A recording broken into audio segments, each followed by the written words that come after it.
কাছাৰৰ বৰখলাৰ ৰায়পুৰত এক ভয়ংকৰ দুৰ্ঘটনা সংঘটিত হয়। নিয়ন্ত্ৰণ হেৰুৱাই বৰাক নৈত সোমাল এল্টো বাহন।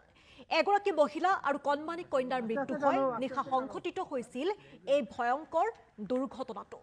কথমপি প্ৰাণৰক্ষা মহিলাগৰাকীৰ স্বামী ৰাইচুদ্দিনৰ।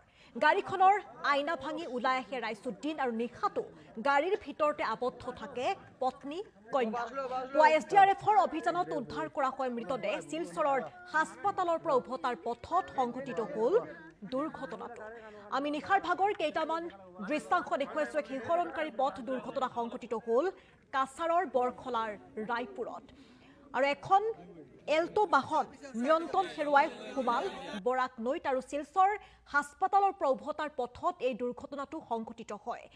আৰু নিশাটো গাড়ীৰ ভিতৰতে আবদ্ধ হৈ থাকিল মাতৃ আৰু কন্যাৰ মৃতদেহ। আৰু যিহেতু মহিলাগৰাকীৰ স্বামী গাড়ীৰ আইনা ভাঙি বাহিৰলৈ ওলাবলৈ সক্ষম হয় আৰু পুৱা এছডিআৰএফৰ দলে উদ্ধাৰ কৰে মাতৃ আৰু কন্যাৰ মৃতদেহ।